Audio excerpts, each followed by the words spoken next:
C'est l'heure de vous informer sur Actu 30 Télévision. Fidèles téléspectateurs, bienvenue à vous dans cette édition du journal dès la mi-journée.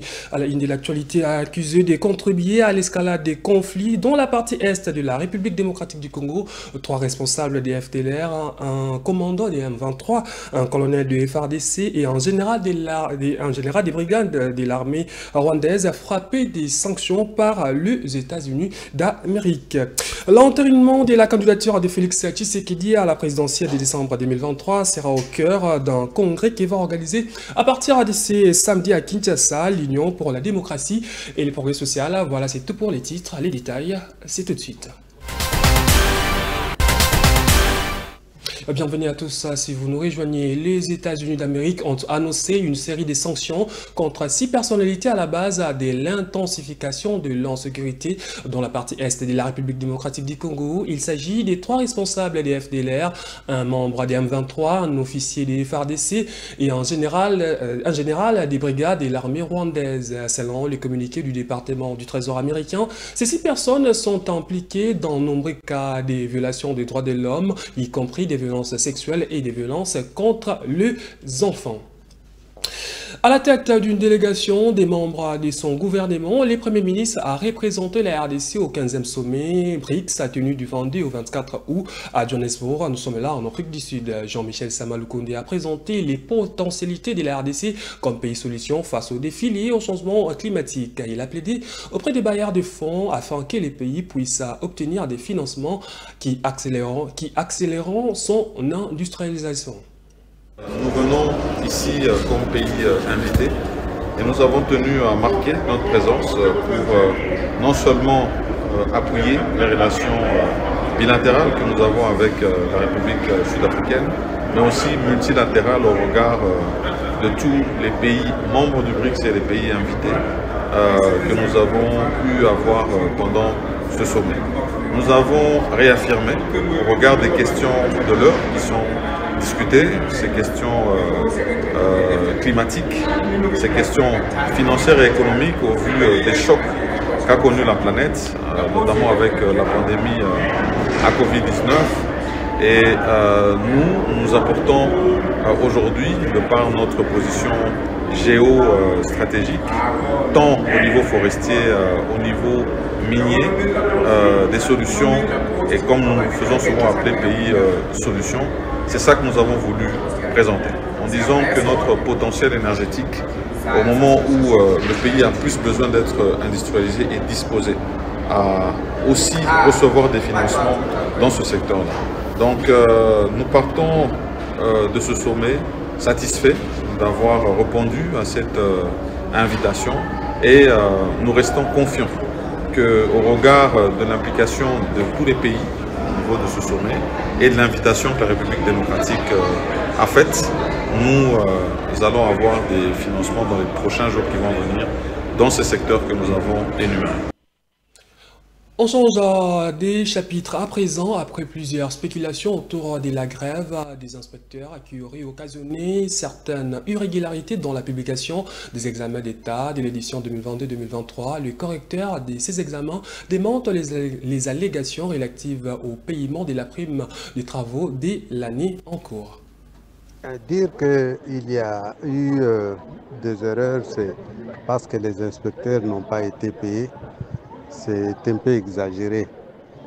C'est un peu exagéré dans le sens que si on constate qu'il y a des erreurs, les victimes peuvent toujours adresser un recours et on vérifie et si ça s'avère vrai, on corrige.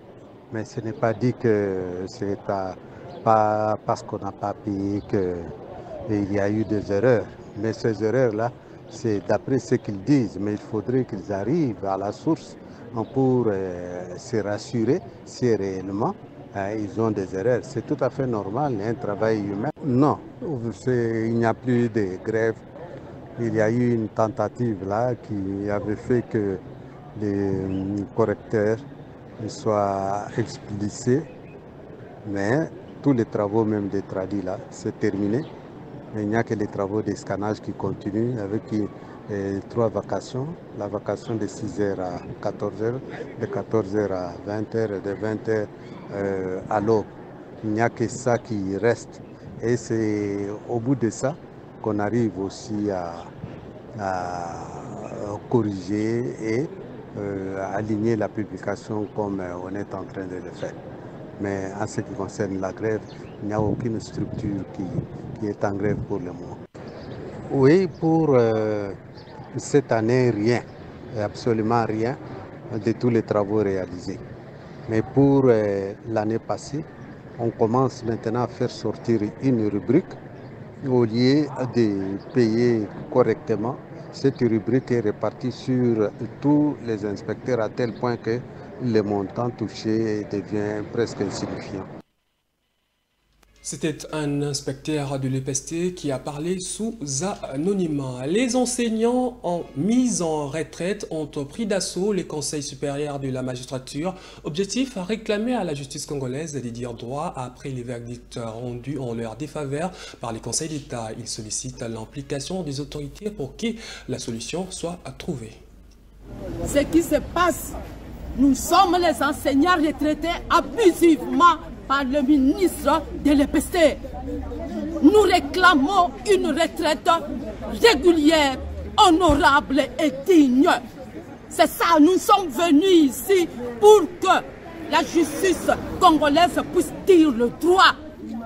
Et maintenant, on nous dit que ceux qui devraient, je ne sais pas qui compose, je ne sais pas quoi, il y a un membre qui n'est pas là. S'il y a un membre qui n'est pas là, le autres ne pouvent. Ah, s'il y a un membre qui n'est pas là, est-ce que la séance ne peut pas avoir lieu?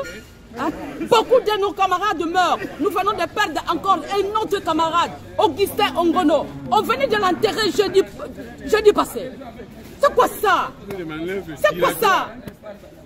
Un enseignant n'est pas une personne digne qu'on peut respecter dans ce pays. Nous avons quand même travaillé pour cette République. Nous avons droit aux indemnités de sortie qui sont dignes et honorables. Un enseignant retraité qui n'a pas de salaire, qui n'a pas de droit aux soins médicaux, cet enseignant-là ne peut pas manger, cet enseignant-là ne peut pas vivre.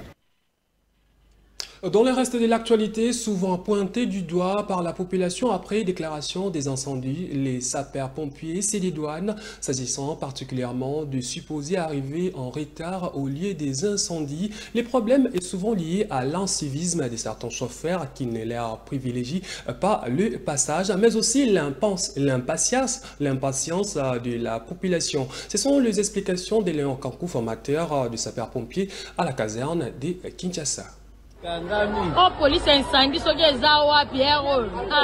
Des cas d'incendie sont de plus en plus récurrents dans la capitale congolaise comme dans plusieurs autres villes du pays. Plusieurs motifs sont souvent à la base de ces incidents, mais s'agissant des problèmes liés à l'extinction des flammes, nombreux sont ceux qui accusent toujours les sapeurs-pompiers suite à leur arrivée tardive.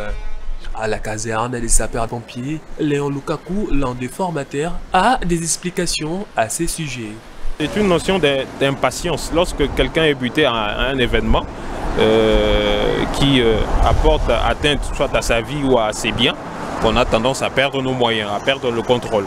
Et on veut vite que les gens ou les secours arrivent. Donc c'est normal, on comprend. Mais nous, lorsqu'on nous recevons un appel au secours, on ne met que au maximum 5 minutes pour quitter la caserne et puis aller au lieu du sinistre. Donc arriver en retard, c'est quelque chose qu'on ne digère pas vraiment, parce qu'il faut qu'il y ait aussi un incendie pour que nous puissions venir pour intervenir. Donc on ne peut pas venir avant qu'il y ait incendie, sinon nous serions des pompiers pyromanes. Nous avons prévu qu'il y aura un incendie là-bas et puis nous venons. Non. Léon Lukaku encourage la population à se procurer des instincteurs, mais aussi à éviter des mauvais raccordements des fils électriques.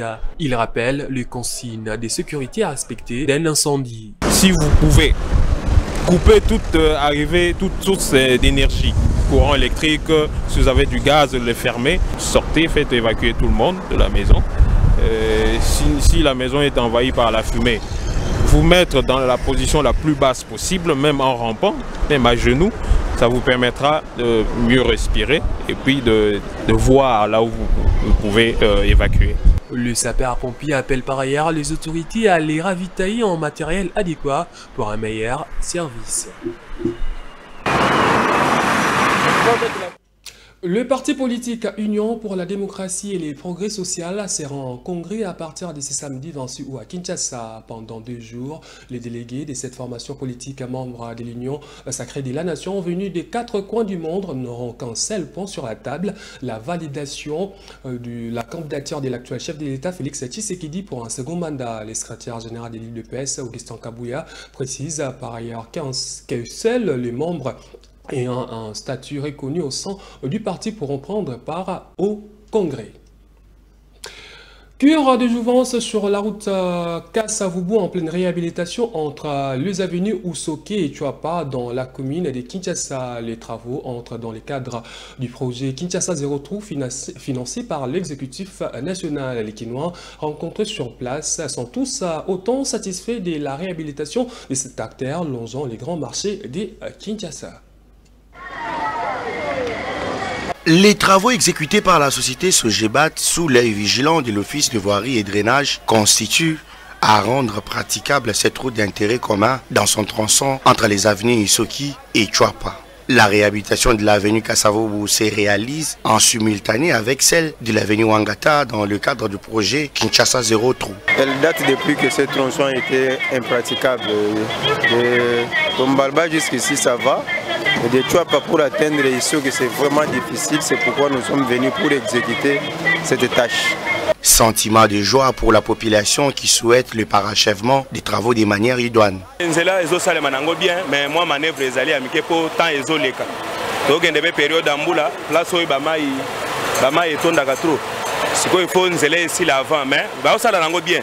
Tala place oyo etondaka mai makasi.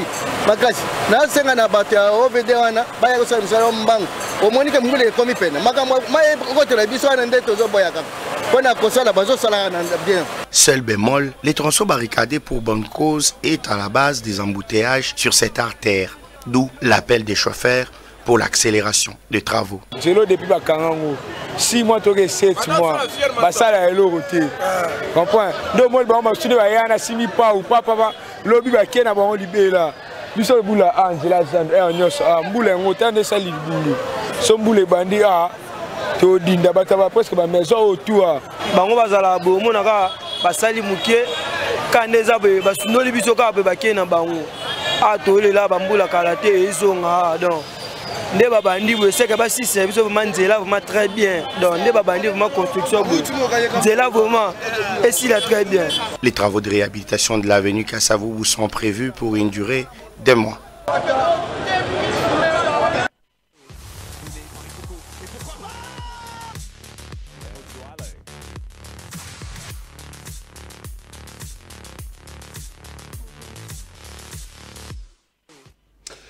Un mot en sport avant de boucler complètement cette édition du journal. Les 27 Léopards Football rétenus pour affronter les 9 septembre prochains. Les crocodiles du Nil du Soudan sont officiellement connus. Dans cette liste dévoilée jeudi par les sélectionneurs nationaux Sébastien Desabre en perspective de la 6e et dernière journée des éliminatoires de la CAN Côte d'Ivoire 2023. L'on note le retour de plusieurs joueurs dont Cédric Bakambu, Silas Katompa ou encore Edo Kayembe. Le numéro 1 du staff technique du FOF congolais a également révélé que la RDC va effectuer un petit stage où elle va affronter l'Afrique du Sud le 12 septembre prochain. Ça sera à Johannesburg.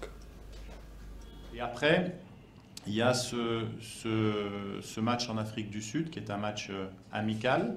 J'aurais pu très bien choisir simplement de faire ce match qu'un match contre le Soudan ou de mettre éventuellement un match avant le match du Soudan, mais on a estimé et j'ai estimé que on devait avoir un minimum de 5 à 6 séances sur le terrain des Martyrs pour pouvoir préparer ce match. C'est pour ça qu'on ne fait pas de match amical avant. On a un plan de jeu, on a une stratégie à mettre en place. Au niveau des gardiens de but, 3 gardiens de but sont convoqués pour le mois de septembre. Donc nous avons Esdras Kabamba de Bravo de Maki en Angola. Nous avons Siadi Badjo Tepe Mazembe Congo et Lionel Mpazi Rodez France. Ce sont les 3 gardiens. Au niveau des défenseurs, nous avons Gédéon Kaloulou de Lorient, France. Jordan Ikoko, Paphos. Nous avons Vital Nsimba, Bordeaux, France. Arthur Masuaku, Besiktas, Turquie. Rocky Bouchiri, Hibernians, Écosse. Chancel Mbamba, Olympique de Marseille, France. Dylan Batubinsika, Saint-Étienne, France. Et Inonga Baka, Simba, Tanzanie. C'en est fini pour cette édition du journal de la mi-journée. Grand merci à vous pour votre réelle attention et bonne suite des programmes sur notre antenne.